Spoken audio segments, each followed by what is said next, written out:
Boa tarde a todos. Antes de mais nada agradecer o convite que me foi dirigido e desde já pedir desculpa também porque eu estava a contar que começasse mesmo às 14h30, anteciparam um outro evento, eu faço a apresentação e tenho que fugir e deixo o nosso aliado de bancada do Governo, apoio ao Governo, a defender as questões e a responder às vossas questões. Peço desde já desculpa.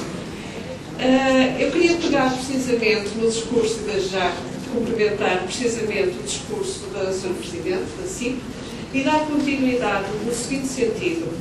Efetivamente, quando se fala em globalização, em aspecto global da educação, temos que ir mais fundo e ver precisamente numa raiz, num âmbito muito mais vasto daquilo que está a mudar em toda a Europa e em todo o mundo. Porque efetivamente, logicamente, nós temos uma escala muito pequenina, nós não conseguimos dominar nada, gerir nada, estamos muito dependentes daquilo que se passa e cada vez mais na Terra, a nível global, estamos dependentes daquilo que se passa no exterior. E deixem-me só, precisamente, por isso é que eu sugeri à Sra. Presidente, a propósito do tema, queria tocar naquilo que são atualmente os principais, os maiores desafios que são colocados à Europa. E dei comigo a ir buscar alguns dados que lhes trazia hoje e que peço que me acompanhem. Falou precisamente do porquê do nascer do sindicalismo e todos temos ideia precisamente que o sindicalismo nasceu com a Revolução Industrial. Tanto de condições difíceis de elaboração, grandes amontoados de gente, da migração das populações para as grandes capitais, para as zonas industrializadas e, efetivamente, o que se verificou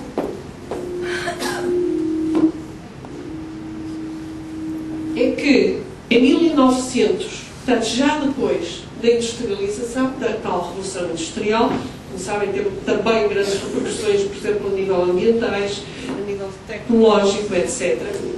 No início do século XX, o que se verificava era que em 1900, sem entrar em linha de conta com a URSS, existiam na Europa qualquer coisa como 295 milhões de habitantes. 80 anos depois, 483 milhões. Portanto, terá subido, era menos do dobro, mas entretanto, nos restantes continentes, os números terão aumentado qualquer coisa com o triplo, terão passado para o triplo. Portanto, já aqui se verificava um desacelerar do crescimento populacional da Europa. Na segunda metade do século XX, o que se verificava era que havia era mais significativa a retração da população. E em 35 anos diminuiu de 10 por 1000 para 0 por 1000. Ou seja, principalmente nos casos concretos de Portugal, Grécia e Espanha.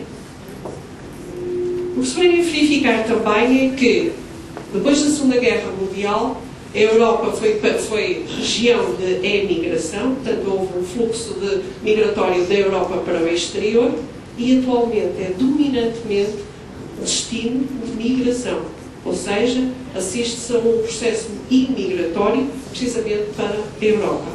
E só isso é que vai fazer com que a população e a demografia se mantenham no nível zero, ou seja, não caia. É o fluxo de imigração que faz com que essa população não diminua e não baixe abaixo dos níveis que tem mantido até hoje. Assim, o que se verifica é que, atualmente, verifica-se um acelerado envelhecimento da população e passamos a ter, precisamente, em que em 1910 o envelhecimento era qualquer coisa como 9% e em 2004 já estava em 15%. Claro que há outros países que não têm níveis, saem um pouco destes valores médios e temos, por exemplo, a Alemanha de 18%, Portugal de 16,8% e a Irlanda 11,1%, que é aquele que tem mantido níveis mais baixos de envelhecimento da população. Ou seja, enquanto que nós temos a verificar-se estes valores, logicamente, se a população deixa de crescer, vai haver um envelhecimento gradual. O peso dos jovens, por oposição, baixa. E então temos que, com menos de 15 anos, tirando a Irlanda mais uma vez, temos que todos os países europeus têm percentagens abaixo dos 20% de rejuvenescimento da população. Temos também valores de Itália, Alemanha, Grécia e Espanha à volta dos 14,5% e Portugal 15,7%. A população ativa, logicamente, passa a ser menor. Se há um envelhecimento, a população ativa passa a ser menos. Digamos que serão menos aqueles que estão a produzir fundos para manter o quê? Manter, nomeadamente, aquilo que será depois considerado em termos gerais de Estado social. Há valores médios que estabelecem que uma população, para se manter em níveis de rejuvenescimento normais, razoáveis, cada mulher deveria ter cerca, em média, de 2,1 filhos. E o que se verifica é que, tanto acima desse valor será para o crescimento da população e abaixo desse valor para o envelhecimento. A Grécia, mais uma vez, 1,29, a Irlanda, 1,99 e Portugal, 1,42. Ou seja, nenhum país europeu, desde há 10 anos, apresenta taxas de crescimento demográfico que sejam capazes de equilibrar e manter este nível de rejuvenescimento e, digamos, de substituição das sucessivas gerações. Ou seja, é aquilo que alguns autores, de uma forma, digamos, um pouco dura, caracterizavam de mais professores do que alunos, mais asilos do que escolas, mais caixões do que berços. Agora, o que se vai... Mas é mesmo? O que se verifica agora é que, e reparem, se há cerca de 20 anos por cada 100 jovens existiam 68 idosos, 20 anos depois temos 128 idosos pelos mesmos 100 jovens. Ou seja, há uma tendência sucessivamente mais notória desse envelhecimento e, logicamente, também não é igual, não é uníssono por toda a área da Europa, porque há sempre esta tendência, e ainda mais em situação de crise, da migração para o litoral e concentração nas zonas urbanas. Ou seja, o que se verifica é precisamente ao longo do tempo, desde 2008, que havia, precisamente em termos de milhões de habitantes, 495, com 17% acima, igual ou acima dos 65 anos, e 4,4% acima dos 80 anos. Sucessivamente, até 2000, que é previsto em termos de desenvolvimento demográfico, é que em 2060 a Europa estará com apenas 506 milhões de habitantes, sendo que teremos 30% acima dos 65 anos e 12% acima dos 80 anos. Ou seja, logicamente que a Europa está a passar por um processo muito rápido de envelhecimento que tem, logicamente, implicações. Nomeadamente, o que significa é que a forma que a Europa tem vindo, como não tem sentido ainda a diminuição da população, tem sido com o fluxo de imigrantes. Agora, o rejuvenescimento não está a ser assegurado efetivamente. Será aquilo que alguns autores designam também, que o século XXI será o século das migrações. As implicações que terá, logicamente, que são inúmeras. Há que fazer um reestabelecimento, um reequilibrar de todas as infraestruturas europeias, porque, efetivamente, é necessário impor-se esse restabelecer. Porque não há tanta gente a produzir, não há tanta gente a estudar, não há tanta gente. É preciso redimensionar, nomeadamente, tudo que tem a ver com o sistema educativo. E veja-se, por exemplo, quando se fala em termos, e quando a Europa pensa, era muito comum ouvirmos dizer, e de uma forma sobranceira até, a Europa referir-se ao resto do mundo, como a Europa ia levar o conhecimento, a Europa ia levar a civilização, a Europa ia levar etc, etc, e os outros eram o terceiro mundo, eram os países em vias de desenvolvimento, ou seja, digamos que até a Europa está a pagar um pouco por esta sobranceria. E o que se verifica é que hoje em dia, enquanto que a Europa está a envelhecer, está a perder poder em termos até educativos, o último ranking de universidades mundial não tem uma só universidade europeia, das 20 melhores universidades do mundo. E o que acontece é que temos nas mais avançadas tecnologias a entrarem na Europa os técnicos dos tais países subdesenvolvidos, em vias de desenvolvimento, vemos as novas tecnologias informáticas, etc., que são dominadas pelos indianos, as altas tecnologias em termos de hardware são dominadas por japoneses, etc., etc. Ou seja, a Europa tem que repensar rapidamente tudo e reequilibrar todo o processo, até o sistema educativo. Já lá vai um tempo em que os residentes do continente americano diziam que vinham à Europa para um banho de cultura. Não podemos ficar a viver só da cultura, porque efetivamente é preciso reequilibrar todas as infraestruturas e todos os processos, nomeadamente, veja-se, por exemplo, inclusivamente a Europa está a constatar que não está a ser capaz de fornecer os seus jovens com as ferramentas necessárias para enfrentar o mercado de trabalho. Senão eles não teriam que deixar entrar os técnicos de outras regiões e exportar os seus próprios técnicos. Por outro lado, o sistema educativo tem de passar por uma grande remodelação. Ou seja, por exemplo, se a seguir à Revolução Industrial houve um pico de população, foram construídas escolas de todos os níveis de ensino, por todas as regiões, e hoje em dia a população diminuiu. É preciso remodelar e repensar toda a estrutura lançada no terreno, porque essas escolas foram construídas para alunos. E se eles não existem? Os professores precisam de alunos para dar aulas. E se eles não existem? Há muita coisa que tem que ser repensada. O Estado Social entra logicamente em desequilíbrio. Reparem, se há um envelhecimento da população, passa a população ativa a ser muito inferior, uma fatia muito inferior da sociedade, e quer dizer que é uma fatia muito menor da sociedade que tem que produzir e suportar essa tal crescente fatia do envelhecimento. Há poucos alguém disse que temos que passar a apoiar a geriatria. Os japoneses já há muitos anos converteram inclusivamente indústrias que produziam materiais para a primeira idade e estão a produzir para a terceira idade. Em relação aos recursos, logicamente que os recursos físicos e humanos também, nomeadamente no que diz respeito ao parque habitacional, ao sistema educativo, ao parque de escolas, às escolas construídas por todo o país, também tem que ser repensado e remodelado. Logicamente, e tal como disse o Sr. Presidente da CIT, são essenciais as associações, nomeadamente nessa sua responsabilidade de solicitar, de cooperar nesta mesma reconstrução e remodelação. Porque, se estamos a falar nomeadamente, e veja-se, em Portugal, ainda há pouco estava a ver, e há qualquer coisa com 2 confederações e cerca de 30 sindicatos ligados ao ensino. Uns mais corporativos, outros menos, mas são cerca de 30. Logicamente que haverá aqueles que têm um cariz mais amplo, como o caso da CIP, que não está vocacionado para um determinado nível de ensino nem de uma determinada área.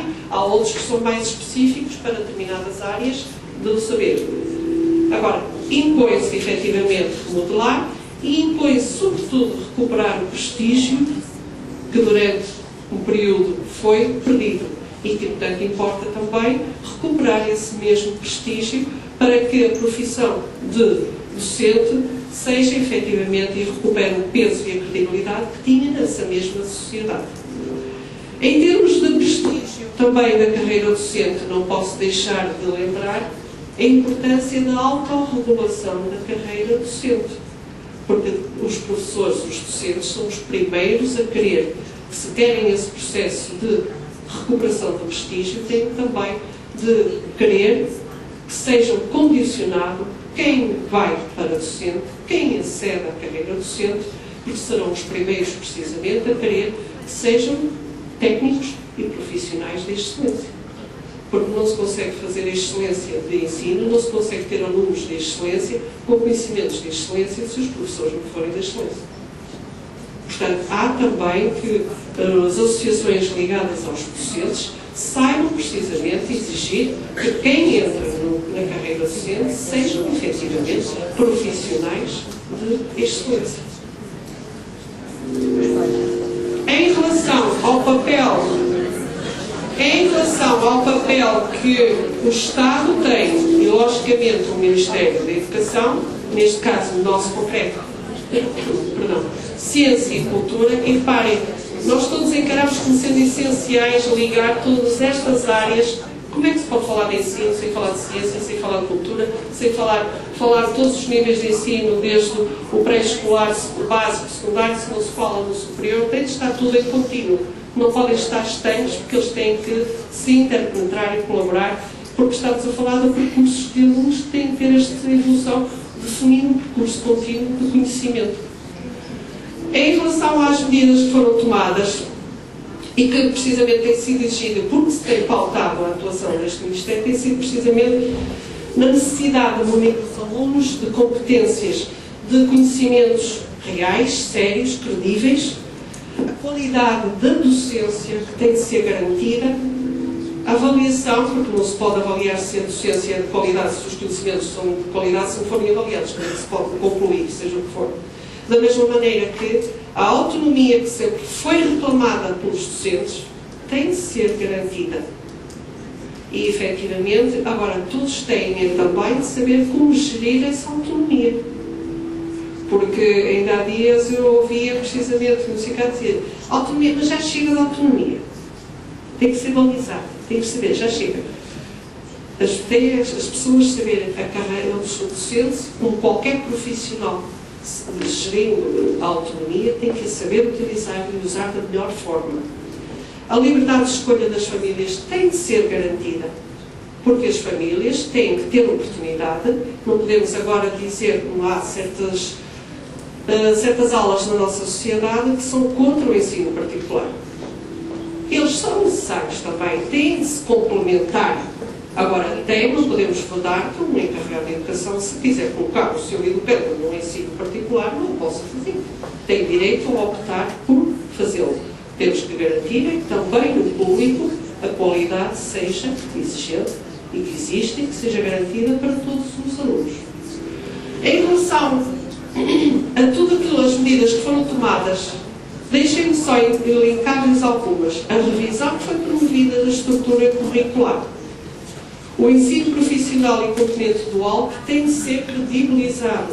O ensino profissional tem de deixar de ser encarado como o menor, o ensino menor, de menor qualidade, para onde os alunos que não têm comportamento à altura daquilo que é tipificado é desviado.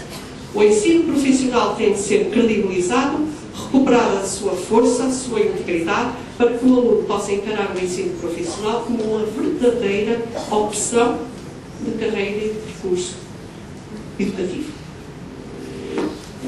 Está a decorrer no terreno um projeto piloto de ensino vocacional.